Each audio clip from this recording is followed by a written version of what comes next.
Meu, a freira é insuperável, só digo isso. Depois de apresentar dois filmes que se tornaram referência e encher o público de medo, finalmente chegamos ao terceiro filme de Invocação do Mal. Mas será que o enredo dessa terceira parte está bom? Ou será que a série começa a apresentar um pouco de desgaste como uns e outros andam dizendo por aí? Então fica comigo nesse vídeo para falarmos um pouco de Invocação do Mal 3, a Ordem do Demônio. Simbora! Fala pessoal, como vocês estão? Eu sou Júnior Cravador e esse é o meu canal, onde vamos falar de séries, filmes e livros. Se é novo por aqui, seja muito bem-vindo. Eu te convido a se inscrever e ativar o sininho para não perder nenhuma notificação dos conteúdos que saírem daqui pra frente. Se gostar do vídeo, já deixa aquele like, compartilha com os amigos conhecidos que adoram filmes de terror e outros estilos. E para quem quiser acompanhar um pouquinho mais de conteúdos que estou lendo, assistindo, diquinhas de série, me segue lá no Instagram, @JuniorCravador. Bora trocar uma ideia. E antes de irmos para o vídeo, aquele aviso. Conterão spoilers, então se você ainda não viu o filme, siga por conta e risco. Gente, eu queria ter assistido esse filme antes e feito um vídeo aqui pro canal logo que saiu, mas não deu tempo, tive muitos imprevistos e só agora tá dando pra sentar aqui e gravar. Então vamos lá. Bom, a Invocação do Mal 3 vai nos contar mais uma história baseada em fatos reais, desta vez de um jovem americano que cometeu o assassinato do dono de um canil onde a sua namorada trabalhava, lá nos anos 80. Contudo, ao ir aos tribunais e ser julgado, ele alegou em sua defesa estar possuído e que fez tudo aquilo porque o demônio o mandou. E obviamente nosso casal preferido de investigação paranormal, os Erin, estavam acompanhando tudo isso de perto. Bom, e o que eu posso dizer desse filme? Quando eles anunciaram que o James Wan não iria dirigir esse terceiro filme, eu logo de cara já pensei, não vai dar muito boa, porque a gente sabe que ele estava conduzindo os filmes de Invocação do Mal muito bem, daquele jeitinho que a gente adora, com uma história de qualidade que passa medo, muito medo, mas também tem aquele lado emocional, de afeto entre os personagens que é bem legal de se ver em filmes desse gênero. Então fica aquele questionamento, por que mexer no que está bom, no que está indo muito bem? Mas beleza, como eles justificaram que o James Wan estaria por trás do projeto e quem iria dirigir o filme seria, digamos, um aprendiz seu, alguém de sua confiança, e que já havia dirigido A Maldição da Chorona, inclusive ainda não vi esse filme, tenho que ver, tá na lista. E eu pensei, vamos dar uma chance, né? E nessa última semana, com o lançamento do filme, vi algumas matérias sendo divulgadas e, pra não pegar nenhum spoiler, acabei não lendo. Mas teve um título que me chamou a atenção, que era algo do tipo, a franquia começa a demonstrar desgaste. E nisso eu fiquei meio assim, e abaixei um pouco da minha expectativa. E ao assistir, não é que eles estavam meio certos, mas calma aí que eu vou explicar os pontos positivos e negativos do filme, ao meu ver. O enredo é bom, essa premissa de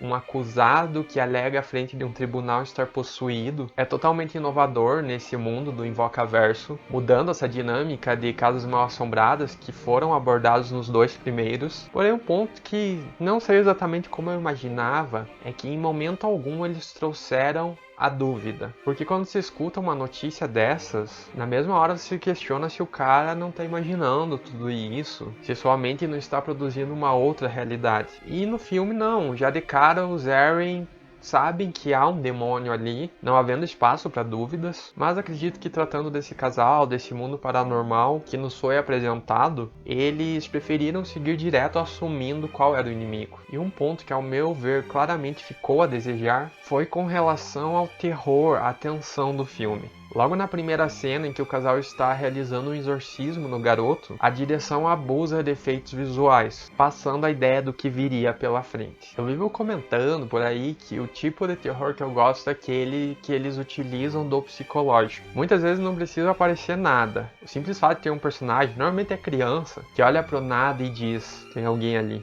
E quando os outros personagens se viram, é só um espaço escuro. E a gente que tá assistindo fica só imaginando, assim ó, não passa uma agulha. Na verdade, e esse era um grande mérito que Invocação carregava nos seus dois primeiros filmes. Quando tinha que expor uma figura tenebrosa, era no momento certo, com uma boa maquiagem, alguns efeitos sem excesso, e a criatura era algo no naipe da freira. Já no terceiro filme eles utilizaram muito de recursos gráficos, parecendo que o intuito era tornar tudo muito grandioso, mas nisso o terror decai. E dois excessos foram cometidos. O primeiro, o uso prolongado do mesmo truque, vamos dizer assim. Por exemplo, a cena do necrotério. Ela ficou bem legal a hora que o Ed se vira e aquele morto tá atrás, de pé. A gente sente a tensão. Só achei meio desnecessário dar aquele close e aparecer o olho branco. Não precisava, mas enfim. Ali a cena tá boa, ela marca por si só. Mas logo em seguida ela meio que se repete naquela visão do Ed, lá na casa, quando ele tenta agredir a Lorraine por influência daquela mulher. E isso faz com que o medo que a gente sentiu inicialmente se dissipasse. Eles caíram no velho erro dos filmes de terror de mostrar demais, repetir demais. O que aconteceu lá no filme solo da Freira. A figura tão macabra, ao aparecer demais em tela, faz com que a gente vá se habituando e perdendo o medo. A surpresa vai se desgastando. Não podemos esquecer, o desconhecido é que dá medo. E falando nessas visões, essas viagens dos personagens na mente, vamos para o segundo ponto em excesso. Nas primeiras cenas em que eles trabalham com esse tipo de visão, como quando o acusado está lá no canil, prestes a cometer o assassinato, eles utilizam desse recurso para mostrar o que ele estava vendo. Aliás, ficou uma cena bem estressante de assistir e demonstra bem o que o personagem está sentindo naquele momento. Mas após eles fazerem isso de novo e de novo, meio que vai cansando. Eu tive a impressão que eles não sabiam o que pôr para aterrorizar e pensaram, vamos colocar umas visões da galera aí, não tem limite, dá pra fazer o que quiser. E encheram daquelas cenas com pessoas, criaturas, em ângulos estranhos, em cenas aceleradas, se mexendo muito rápido. Pra mim, isso não funciona. E por cenas de terror, eles poderiam muito bem ter explorado mais aquela criança que foi exorcizada lá no começo. Porque logo depois dessa cena, o Ed e a Lorraine vêm e fazem um comentário. Vamos começar do início. Passando a ideia que eles vão explicar exatamente como eles chegaram até aquele ponto. Mas acabou que isso não aconteceu exatamente. Se resumiu mais a cena do colchão, que foi bem interessante. Eu, agora que tiver um colchão d'água, assim, acho que eu nunca mais vou esquecer e deitar naquilo sem lembrar do filme. Mas eu acho assim que eles poderiam ter explorado mais o terror que essa família passou, poderiam ter cortado um pouco dessas visões da galera e ter explorado a criança. Eu acho que ficaria melhor. E os últimos pontos que eu acho que poderiam ser trabalhados melhor é a questão da real vilã do filme. Faltou dar uma explicação mais aprofundada quanto às suas motivações, o que levou ela a lançar aquela maldição nas pessoas e qual a relação entre tudo aquilo. E outro ponto que faltou foi transmitir maior simpatia e apego pelos novos personagens. Nos filmes anteriores eles fizeram a gente conseguir gostar daquela família do primeiro, aquelas crianças do segundo, e você acabava temendo por eles. Havia toda uma relação de afeto familiar, que é uma questão forte abordada nesses filmes, mas aqui não. Parece que o filme em si está mais frio, sem tanto espaço para essas relações. E nós mesmos, espectadores, acabamos não se importando muito com o desfecho do destino desses personagens, a não ser do Ed e da Lorraine. Mas nem só de pontos a serem melhorados é que essa obra é feita. Gente, não pensem que eu estou detonando com o filme. Tivemos vários momentos bons, com piadas assim excelentes. Inclusive aquela do Elvis, quando a Lorraine fala que conheceu ele e o policial pergunta se foi antes dele morrer ou depois, e ela diz que foi antes e depois. E meu Deus, foi demais aquela. E também aquela outra hora em que o Ed fala para a advogada ir até a casa deles para ser convencida a fazer uma abordagem de defesa, alegando que ele tinha sido possuído por um demônio. Aí a advogada tá meio assim, mas o Ed fala, vamos mostrar a Annabelle, porque ela deve se convencer. E pra quem já leu os livros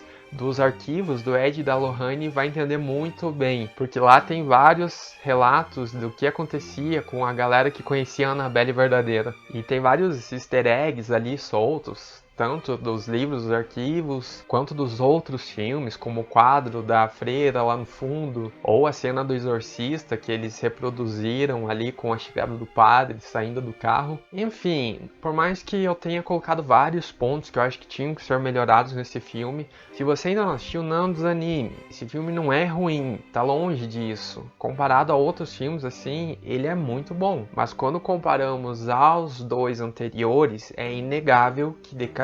Porque eu assim, quando alguém me pergunta, me indica um filme de terror, eu na mesma hora, tá na ponta da língua, Invocação do Mal. É uma referência pra mim, porque são filmes muito bons, que passam muito terror, muita tensão ao extremo, e ao mesmo tempo tem momentos muito bonitos de interação entre os personagens, como por exemplo quando o Ed toca no violão e canta aquela música do Elvis lá no segundo filme. São momentos marcantes e no fim nos transmitem muitas emoções e mensagens importantes. E já o terceiro, ele tem um enredo bom, mas que necessitava de alguns ajustes. Não conseguiu trazer aquele terror e aquela tensão padrão desses filmes, e também faltou um pouco do emocional. Em síntese seria isso. E sinceramente agora, se eles forem fazer uma Invocação do Mal 4, vamos torcer pro James Wan retornar. Acho que esse foi um dos erros do filme. Que não adianta, o James Wan tem um feeling pra esses filmes de terror e pra Invocação do Mal nem se fala. Bom pessoal, apesar de eu fazer esses vários apontamentos, eu aconselho, assistam. Essa franquia sempre foi muito boa e mesmo que esse filme não tenha sido tão bom quanto os outros, ele ainda assim é um filme que vale a pena ver, conferir. Então, se você ainda não assistiu, não desanime, confere lá.